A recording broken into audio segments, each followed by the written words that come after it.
So there's 17,000 people at A&E, 23,000 people at Yale. Collectively, even if our individual actions are small, together we can make a very, very big impact. The university as a whole has quite a large purchasing power. It can drive markets. So if all parts of the university, say, are buying green cleaning products, we'll create a market for those green cleaning products. A&E's created a market for renewable energy by purchasing such a huge chunk. I guess, as an example of the importance of community engagement, I'm going to talk a little bit about recycling here. So the first thing with community, it was more of a grassroots thing, recycling, when it began. Yale's been recycling since the late 80s, which is quite a long time. A&E's only been recycling extensively since the start of the 2000s. So,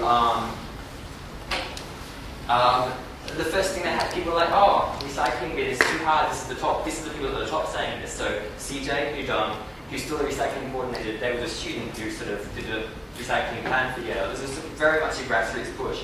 And he was like, well, what can we do? They're like, well, for starters, we have to have our bins pretty, they have to look like they fit into Yale.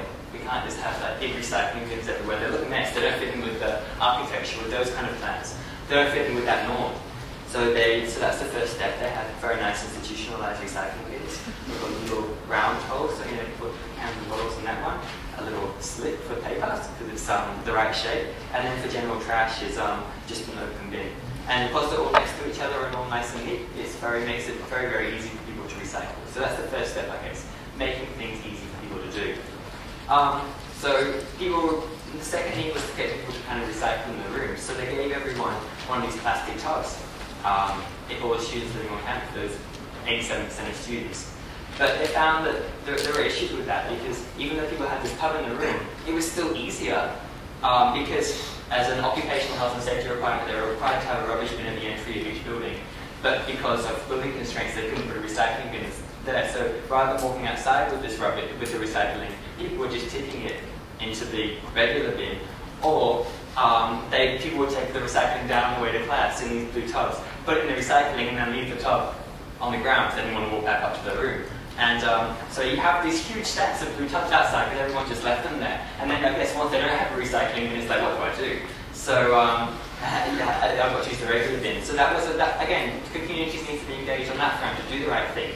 And then as far as staff engagement was going, what they did was they had similar to A&E cardboard recycling bins. These weren't really getting used, not everyone had one. So they did a huge campaign to, the process here, you can have a look at this in the break, but everyone has a big recycling bin, and within that big bin, because most of your waste can be recycled if you think about it, is a very, very little bin for trash. So again, that's another way of engaging community, making people perceive things in different ways. If you know, the language recycling just got easier. It was easy before, but now it's super easy. So why wouldn't you want to do it? So just before I finish, I'd just like to share with you a quote from Tony Blair, which he said in 2004 at a sustainability conference in the UK. So students won't just be told, he envisioned the university campus where students won't just be told about sustainable development, they will see it and work within it. A living learning place in which to explore what a sustainable lifestyle means. I would say that neither A&U and Yale are quite there yet, but we're doing a bloody good job of getting to that point where basically we can live a sustainable lifestyle. We've got organic recycling on campus. We have green buildings like the Ian Ross building and the New York Curtin School, where we can see kind of sustainable design principles at work. If you're living in the hall in college, all your organic waste is being recycled. These are all very good principles. We can create this sort of cultural norms here where basically at A&U everyone should be recycling. I'd also just like to highlight that at the moment it's the United Nations Decade of Education for Sustainable Development. And part of basically what I'm doing and was able to do, and all of you are able to do, is engage with campus sustainability as part of your education. And basically, yeah, live sort of sustainable way. So, just before I finish up, actually I think I will finish up now, but I will, basically as a community together we can make a big difference. There's 17,000 of us. So even the things that the university doesn't commit to, we can do as ourselves. I will give these examples. So one thing that really annoyed me when I was in the States, everyone drinks a lot of coffee. And there you don't get, even if you're sitting in the cafe, you don't get a cup you can use again. Everyone gets a disposable cup. So, I mean, think about the environmental impact of that. We calculated, and some of us sat down and did it, that if only 1,000 of those 23,000 people had 1 cup of coffee a day, that's a gross underestimate, then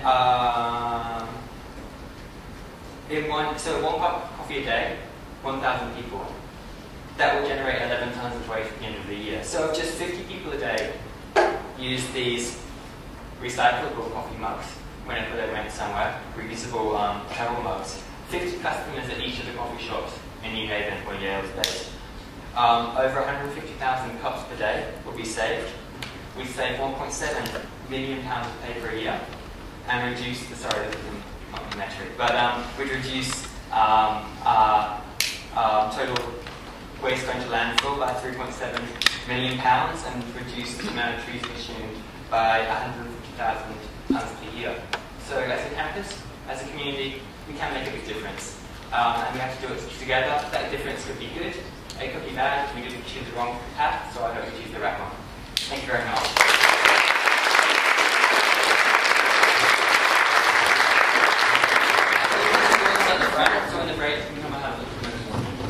We might actually have the break now, if that's all right. But just before that, I'd like to thank Ed. I'd like to quote him back at himself. I'm sure he'll agree he did a bloody good job for his first ever lecture. I'm sure there'll be many more lectures that he gives.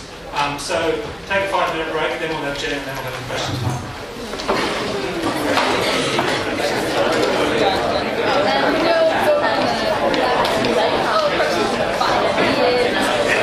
You guys are the ones who have to stuff it. So we have one final speaker. As I said at the beginning, Jen McMillin is a research fellow at the ANU creating sustainability projects. That's a research project the ANU is doing on sustainability issues. And she's also been very key active person in terms of the sustainable learning community on campus and various other green initiatives. So very fitting that she's the last speaker. Thanks, Richard. Hello, everyone.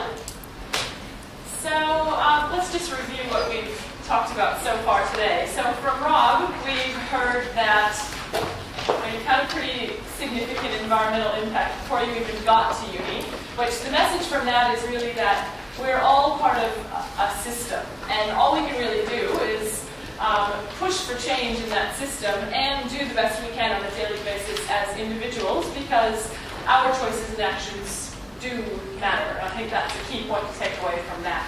And then from John, we heard some really good things about what ANU as an institution is doing to reduce its environmental footprint.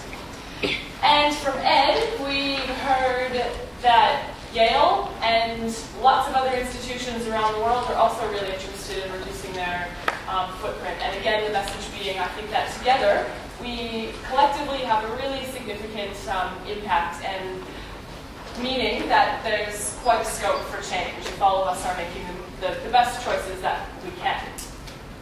So what I would like to talk to you today about is how you can get involved in campus sustainability here at the ANU. So I wanted to end this on a really positive message. What are the things you can do? What are ANU students already doing to make a difference in the campus community, and how can you get involved?